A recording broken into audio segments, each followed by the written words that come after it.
Hello everyone.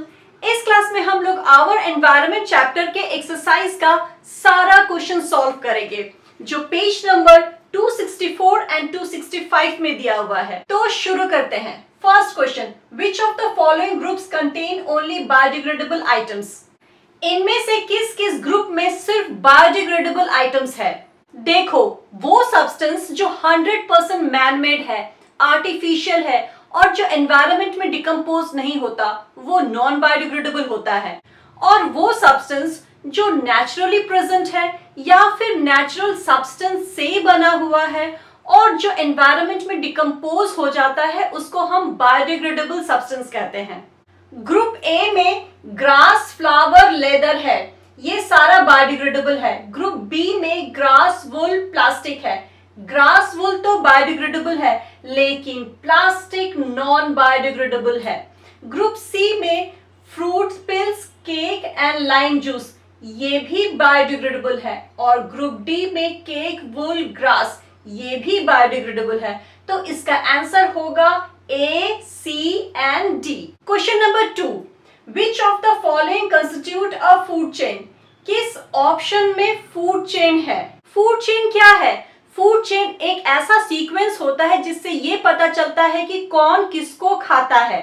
Option A, grass, wheat, mango, यहाँ कोई किसी को नहीं खाता तो ये ऑप्शन हो गया कैंसल। ऑप्शन बी, ग्रास, गोट, ह्यूमन, ग्रास को गोट खाता है और गोट को ह्यूमन खाता है, ये ऑप्शन हो गया टिक।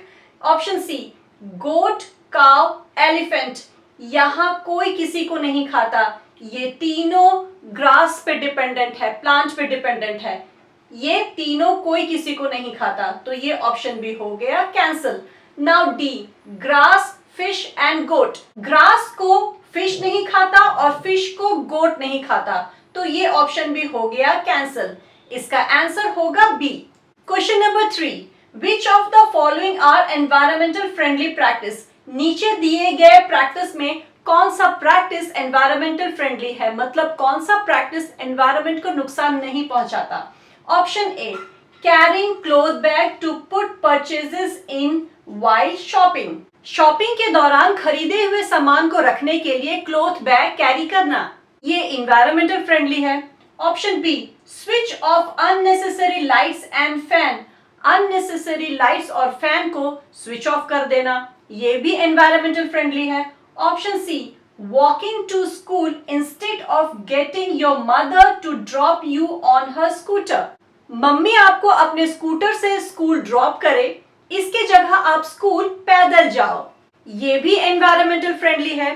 Now option D, all the above, A, B, C तीनों एनवायरमेंटल फ्रेंडली है तो इसका ऑप्शन डी होगा। Question number 4, What will happen if we kill all the organism in one trophic level? अगर हम किसी एक ट्रॉफिक लेवल के सारे ऑर्गेनिज्म को मार दे तो क्या होगा? क्या होगा?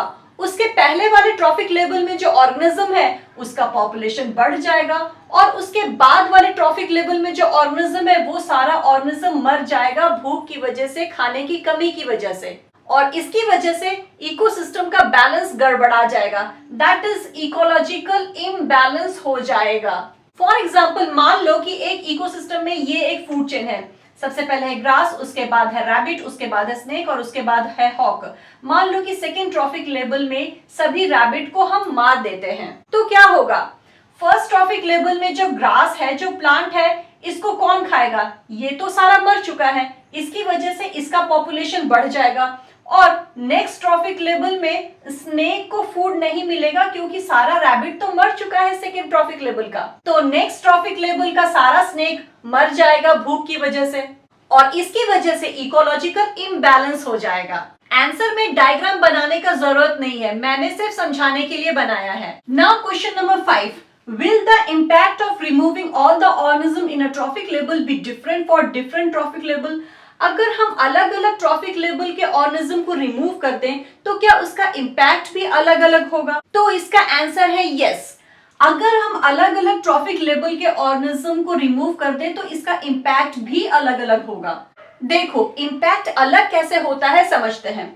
मान लो कि किसी इकोसिस्टम के एक फूड चेन से फर्स्ट ट्रॉफिक लेवल के ऑर्गेनिज्म को रिमूव कर दिए, दैट इज वहां पे जो प्लांट्स है उन सभी प्लांट्स को रिमूव कर देंगे, तो क्या होगा, सेकेंड ट्रॉफिक लेवल का जो एनिमल है उसको खाना नहीं मिल सकेगा, या तो वो भूख से मर जाएगा या फिर फूड को खोजते खोजते ये दूसरे इकोसिस्टम में माइग्रेट कर जाएगा। ये तो हो गया फर्स्ट ट्रॉफिक लेवल को रिमूव करने का इफेक्ट। अगर हम सेकेंड ट्रॉफिक लेवल को ऑर्गेनिज्म को रिमूव कर दे तो फर्स्ट ट्रॉफिक लेवल को कौन खाएगा? इसकी वजह से first trophic level exponential growth show करेगा, मतलब नंबर ऑफ प्लांट्स ज्यादा हो जाएगा।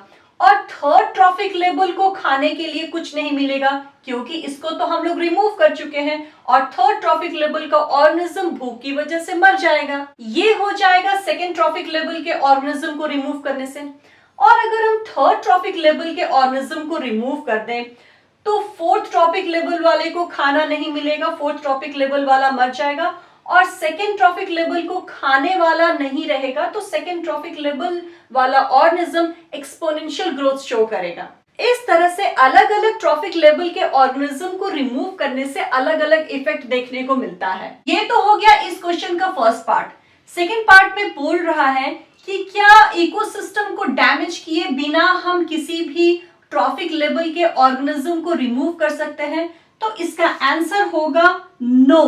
It is not possible to remove organism from any trophic level without damaging ecosystem. ये हम अभी देखे हैं कि अगर हम किसी एक ट्रॉफिक लेवल के ऑर्गेनिज्म को रिमूव कर दें तो उसके आसपास वाले ट्रॉफिक लेवल के ऑर्गेनिज्म पे इफेक्ट पड़ता है। Question number 6, what is biomagnification? Will the levels of this magnification be different at different level of the ecosystem? Question पूछ रहा है बायोमैग्निफिकेशन क्या होता है और क्या बायोमैग्निफिकेशन का लेवल अलग अलग ट्रॉफिक लेवल में अलग अलग होता है। फूड चेन के हर एक नेक्स्ट ट्रॉफिक लेवल में टॉक्सिक केमिकल के कंसंट्रेशन का बढ़ जाना ही बायोमैग्निफिकेशन कहलाता है, और इसका concentration level different trophic level में डिफरेंट होता है क्योंकि ये हर नेक्स्ट ट्रॉफिक लेवल में बढ़ जाता है। देखो, डीडीटी एक टॉक्सिक केमिकल है और इसका स्प्रे हम प्लांट में करते हैं एज ए इंसेक्टिसाइड। ये डीडीटी धुल करके मिट्टी में चला जाता है और फिर मिट्टी से प्लांट एब्जॉर्ब कर लेता है।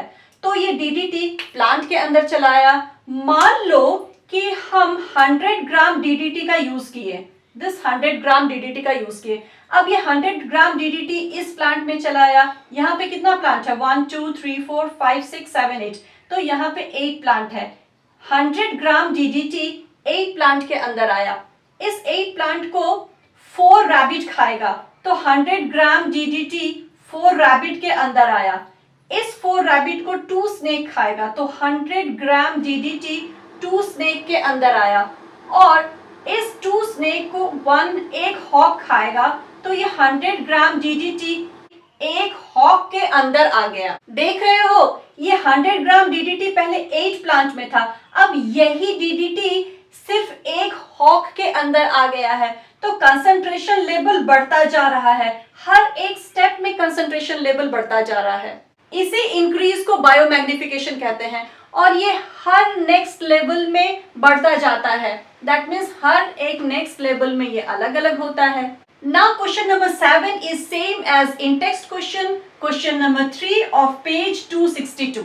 क्वेश्चन पूछ रहा है नॉन बायोडिग्रेडेबल वेस्ट से क्या क्या प्रॉब्लम होता है। इस क्वेश्चन को हम लोग प्रीवियस वीडियो में इन टेक्स्ट क्वेश्चन आंसर में सॉल्व कर चुके हैं, तो यहाँ इसको हम लोग छोड़ देते हैं। Now question number 8, if all the waste generated is biodegradable, will this have no impact on the environment? Question बोल रहा है कि जो भी वेस्ट हम जनरेट करते हैं वो सारा वेस्ट अगर बायोडिग्रेडेबल हो तो क्या एनवायरनमेंट में कोई प्रॉब्लम नहीं होगा?